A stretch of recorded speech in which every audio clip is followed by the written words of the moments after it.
already started the conversation. Anyway, Right. happy Friday. We're live. Welcome to Unmuted. Melissa and I were just chatting, Friday morning, Friday afternoon chatting. Maybe we should go live. That's right. We'll just keep talking. I know. It's so wonderful to catch up, though. We'll have to do that another time. Well, welcome everyone to Unmuted Friday. Super happy to have you here. I'm Paige, your hostess.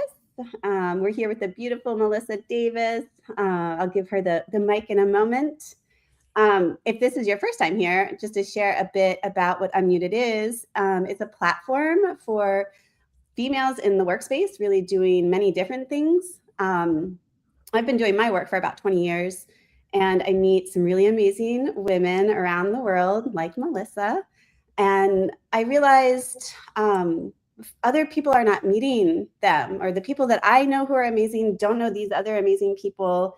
And how can I better connect people and share what they're each doing and give people space to lift themselves up? And so that's where Unmuted came from. I can't believe today is our 22nd episode. We started last September 5th was our first episode. So we're coming up on a full year. But stick with us. This will be a fun one. They all are. And also, they're recorded and saved on our YouTube channel. So you can always go back and look at previous episodes. Melissa, I'm going to hand the mic over to you. Do you want to share a little bit about yourself and how amazing you are? Sure. One of the things before that, I just want to gush about Paige, because one of the things that I really, really love and value about Paige is her dedication to connecting people. And I think that has to be the reason I was so in love with her the first time I met her, because she's a natural at it, but there are very few people who really take the time and care and love to really do that for people. And so I love that about you so much. Thank you. So me, I'm a serial entrepreneur. I am the founder of Humanity Inc., which evolved into the Collaborative Entrepreneurship Incubator, really focused on helping entrepreneurs get really great at collaborative entrepreneurship and providing a space to do that, a safe, playful space to really be able to experiment and do that. And we launched that in the fall as well.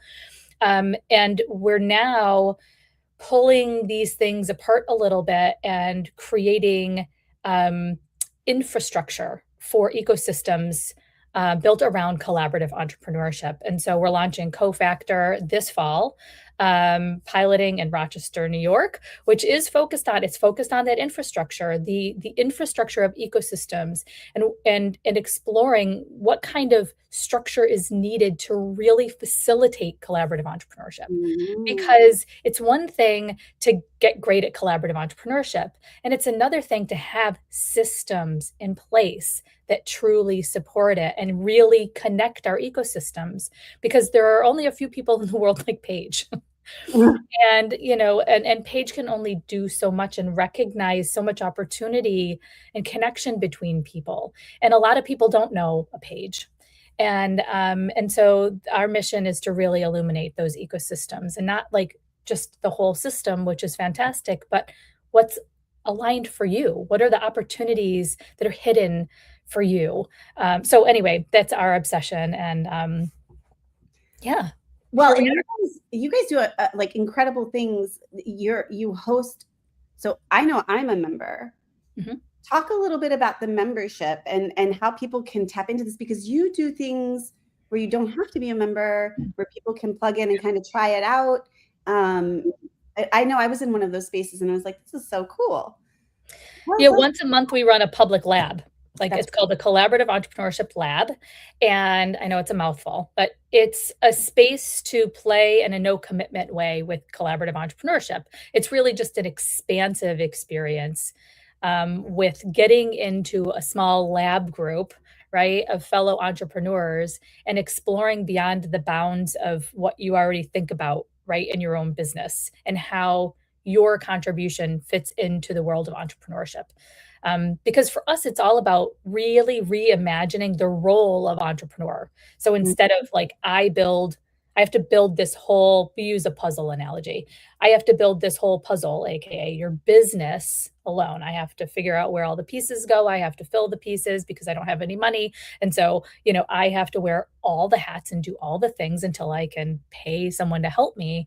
But the reality is, like, we're doing that kind of like backwards, right? So instead of looking at ourselves as, if I want to run a business, start a business and I want to be successful, I have to figure that all out. And we use this, like, I think, facade of grit, with it. And so many people end up dropping out, and it has nothing to do with how capable or how, dedicated they are, or how talented they are. It's just that we're looking at it in a way that's setting us up for failure because we were never really meant to be all those pieces.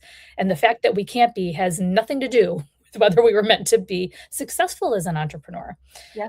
But yeah, the labs are a fantastic place to like just dip your toe in and experience it. And we have tons of people who just come to the labs every month. That's amazing. It's a really cool space. I know when I did it, and I was in a breakout group with 2 other women, and we created some really cool things. And it's just like you said, playing. I think it's a muscle, that we don't use a lot. And then it's like we have to do something, and then we try to use the muscle. Then it's like, this is so hard, So it's almost like you provide a space for people to test that out and test themselves out almost in, how can I respond to this? How can I engage in this way? How can I be creative in creating things that are business driven? I think we get stuck there too, like, oh, this isn't about being creative. This is about doing business. And it's like, well, those things can go together. They have to go together. Yeah. Because there's so much opportunity in those connections that, if we're in this like silo of, this is how I need to build this, right? And I'm doing it alone. You're not really exploring all of the potential ways that it could be so much more than when you did this, it's like blinders, right? And there are times for blinders, no doubt. There are times for when we have to say, I can't take in more of that external possibility, right? Absolutely. But as a strategic approach to entrepreneurship, it offers so much more potential for us than starting with the blinders on and continuing forward like that all the time. Agreed. Yeah, agreed. I was having a conversation with about that earlier with another colleague of mine just today. One thing I forgot to say is, if you're here joining us, let us know you're here in the chat. Yes, because Melissa and I can't see you. And tell us where you're joining from, because it's really cool to see all the different places across the world that people are tuning in from. All right, Melissa, shall we dive in to our questions for today? Yes. Okay. You sound very excited and prepared. I am not prepared at all, actually. I knew there were 3 questions, and I failed to look at them again before our call, which is fine because that often works best for me, to just, be spontaneous. See what happens and comes out of my throat. I love it. I knew today was going to be wonderful. All right, our first question, and we've been asking everybody the same questions, which is really cool. I love seeing the I have some memory of but no, not prepared.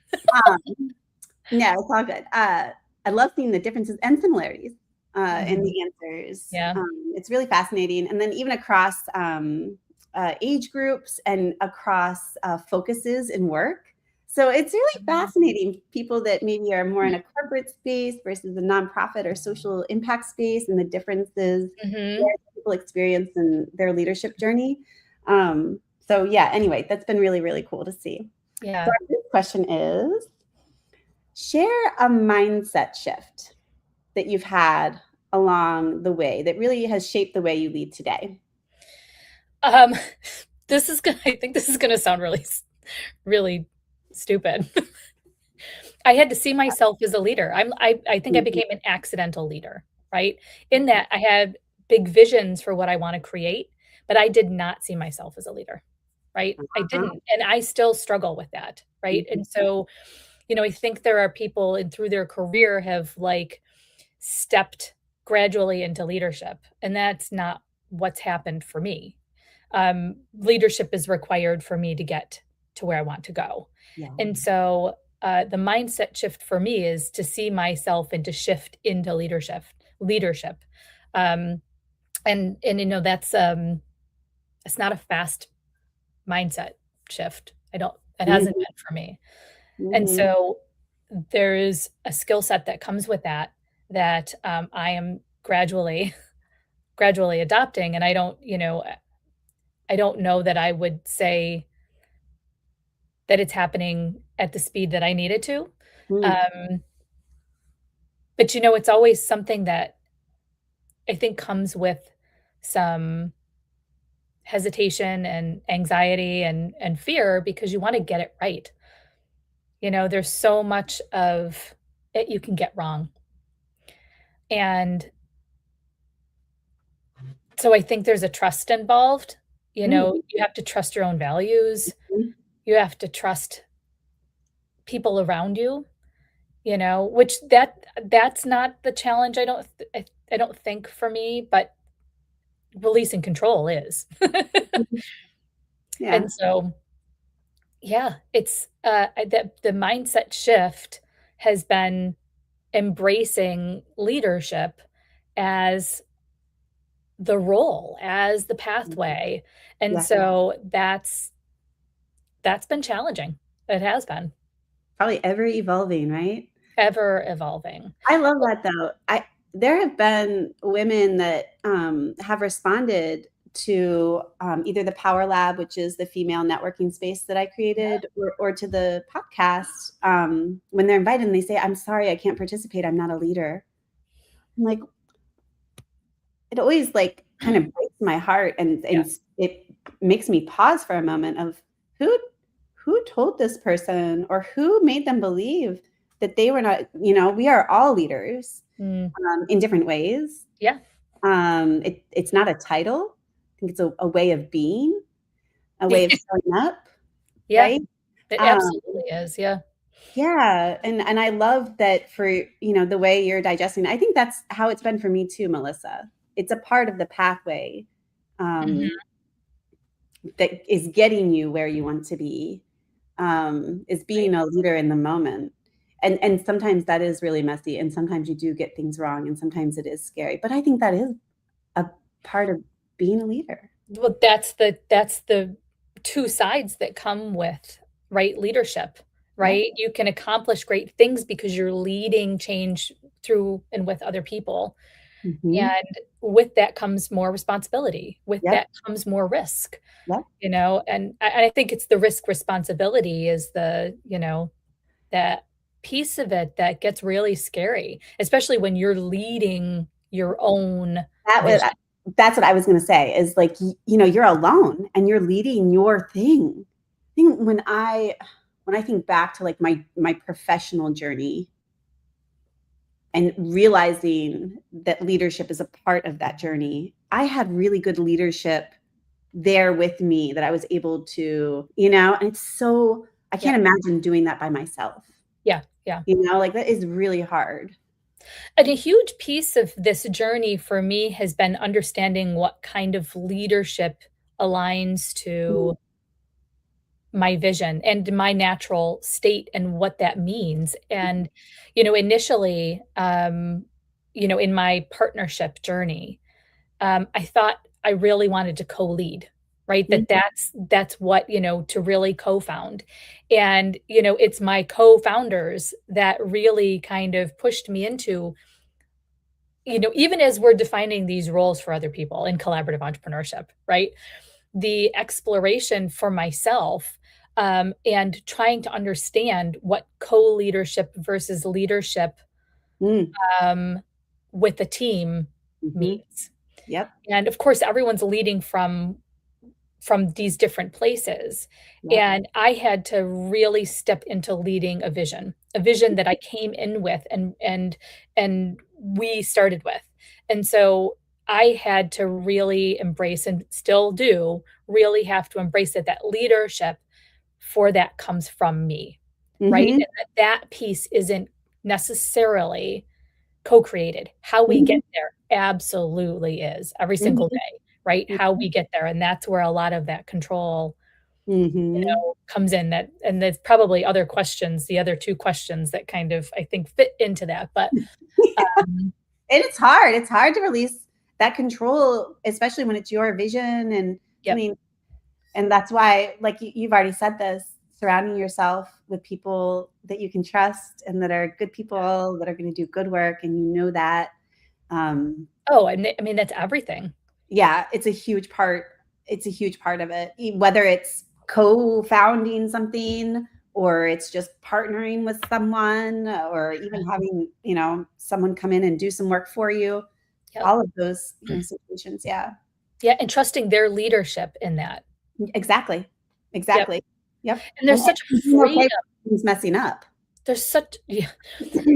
Yeah. Yeah, and there's such a freedom to, like, really embracing that, I think, as a leader, and Mhm. that's, like, glimpses of that in there of, like, "Oh, this feels amazing Yeah. to release that control and trust that leadership," Yeah. right? When you find the right people, they're like, "I trust your leadership. I trust your values and your leadership on this, and yeah, we're probably gonna screw a lot of stuff up, but, like, but I trust your values and your Right. leadership on this, and we can now I have the freedom to, like, lead in my, where I need to lead."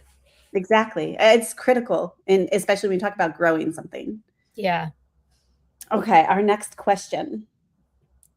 What is a risk you took that Oh. changed everything for you? Oh, how far back do we wanna go? As far as you want.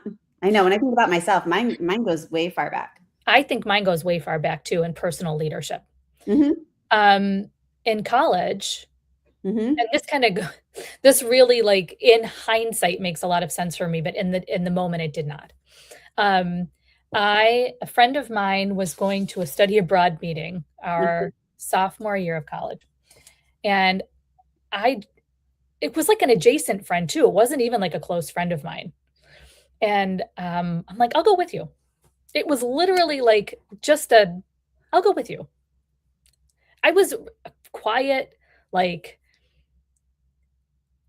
I don't know, and so I went, and, like, in the moment, decided I was gonna study abroad, and I signed up, like, the initial sign up, like, that moment, my parents were, like, going through a divorce at the Huh? time, and I'm like, "I'm going, I'm gonna leave." I Yeah. didn't I'm ask gonna take this anybody, on I hand. didn't, like, get anyone's advice or anything, and this was really, again, kind of counter to, like, my personality at the time, Mhm. and I called my mom on the phone, I said, "I had no money, I'm not gonna pay for any of this, right?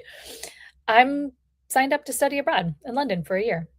And I just went and did it. Like, I didn't think about it. I didn't it was a risk I took, I guess. I mean, it but it was just this jump, right? Yeah. I had no idea how this would impact me or why I did it or whatever. But I felt like I needed to, and it did feel risky Mhm. because I'd never done anything like that before. Yeah. Um, and so it was a really hard year too. It was a Really? really hard year for me, and I wouldn't change a thing about it because it Yeah. changed the whole trajectory of my life. Yeah. And and I mean, you could look back at it as a risk, you could look back at it as an impulse, but I really think that that's how risks get initiated, right? That there's, um for some people, I guess, right? That there's just something in you that knows this is the right decision, Mm. but Mhm. you struggle to, like, really stack the odds in your favor, right? Mhm. Of, like, why Yeah. is you're gonna be repaying this forever, your family does not have the money to pay for this, Right. you know? It added, probably 10 grand more to my, you Your know, loans. loans and, took out a credit card for it and Yep. and so but leveraging that inappropriate decision in the moment, right, changed the trajectory of my life. I became, Right. I know it was only London, but I became a global citizen that year, right? Yeah. And, and again, it was really, really hard. It I didn't know who I was, anymore there. Well, and you said your parents were going through a divorce. Mhm. Like, that's a lot to take in and you're overseas. You're just forced to try to see yourself for the, without the context of your life around you. Mhm. Mhm. And of course, I didn't know that at the time, but it's just Right. yeah. I love that. Wow, a whole year in London. Did you live, like, on campus? Now I Mhm. have a ton of questions. We'll have to talk about this more. So you lived on So much fun. like, did you have an apartment? What section of I town? did. Yep. That's very cool. I love Yeah, in a that. suburb of London, northeast London, Very Middlesex or wow. Enfield, yeah. That's very neat. We'll discuss more. Okay. Our third question. Oh, we'll send out the notes, everyone. Don't worry, you'll That's right. know. Our third question. I love this one. What is a lesson in leadership that you chose to unlearn over time, or maybe one day?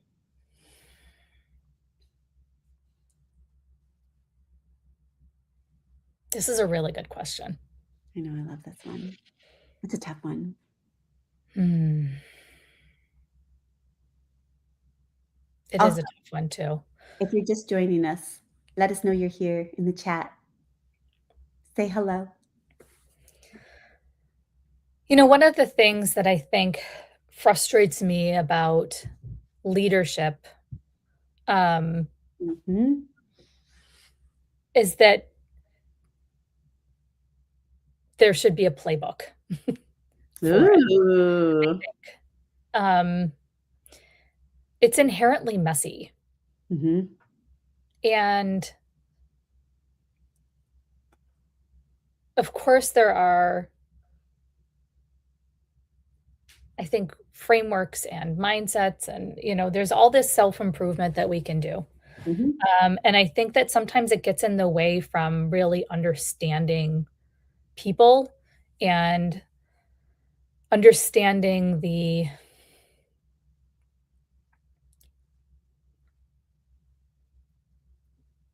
uniqueness of and uniqueness and dynamic of the people that you're leading with and leading for.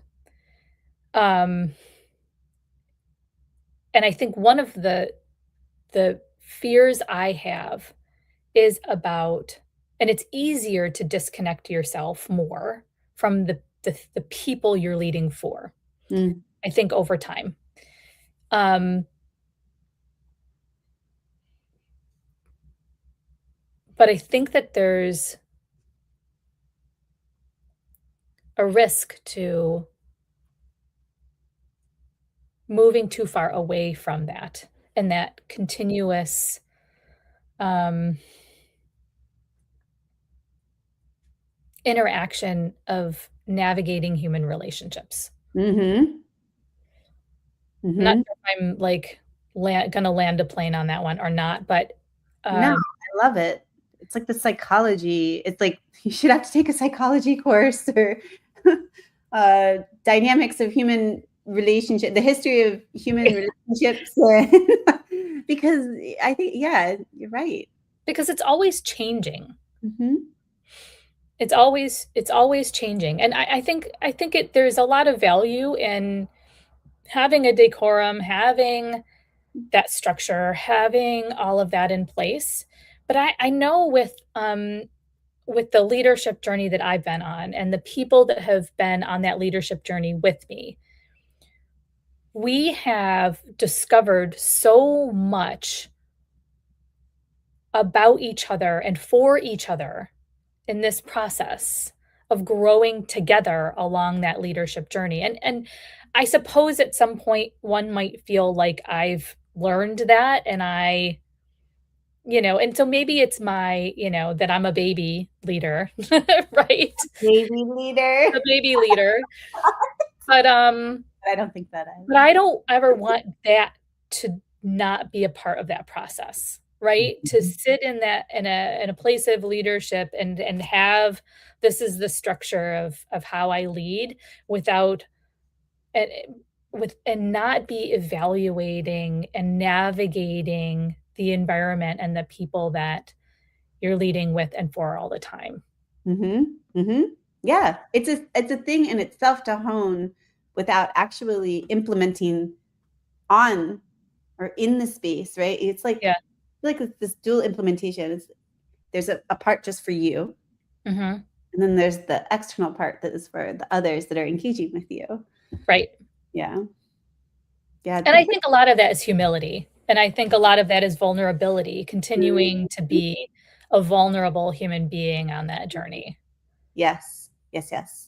Yeah. And working with teams a lot and leaders and folks that have been in organizations for decades, or in a leadership role in the same organization for decades, you start to see some of that real disconnect. Yeah. And not that and people like them, they have great relationship, but you see a disconnect between them and what's actually really happening on the ground. Oh man. And I have so much experience with that, right? You're right? like, you have no idea, right? And it can be easy to choose to not experience that. It can be really easy to. Yeah. Because it probably does make it really hard to lead at a certain level when you're living in, right? So I don't have an answer to it, but it isn't complete disconnection from, it's not leaving it to lower level leaders. And lower level doesn't make sense, but or the hierarchy. What I mean, right? To inform you of what's going on, because there's a lot going on. There's a lot going on there. Yep. I always ask leaders, do you have meetings with your team? And when they're like, oh yeah, we do. I'm like, okay, tell me about those meetings. Oh, well, we all update everybody on what's going on, and and then we leave. I'm like, okay, that's called an email. Yeah. A meeting, you should be using that space to build trust on the team, and you can spend 10 minutes you could even do a 30-minute meeting. You could spend 10 minutes of that meeting doing some sort of fun trust building activity. They don't even know that's what's happening, right? And it can even be something that's related to the work. So you're getting many things done. I like to say feeding many birds with one stone. Yeah. Right. No stones involved. No hurting any birds. Yeah. But, and then the rest of the meeting really should be around strategy, or, sustainability, or something that is not going to be an email.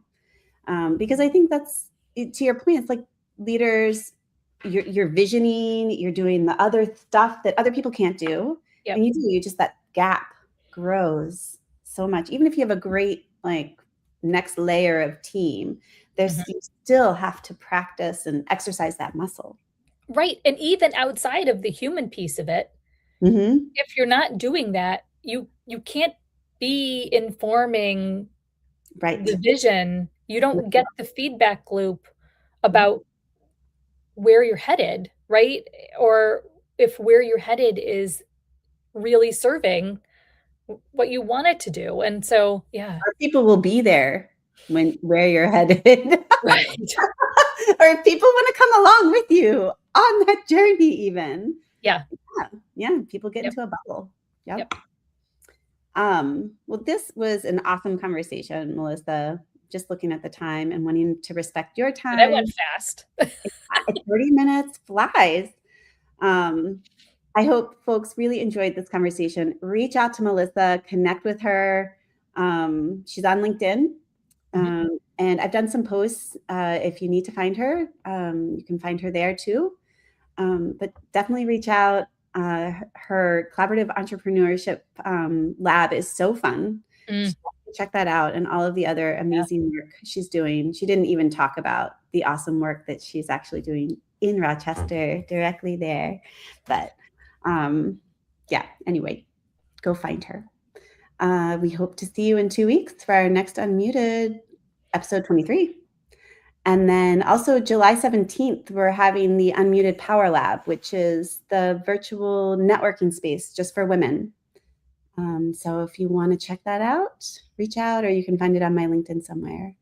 So we hope to see you there. And thank you again, Melissa. Thank you. This was so much fun. Awesome. Talk to everyone soon.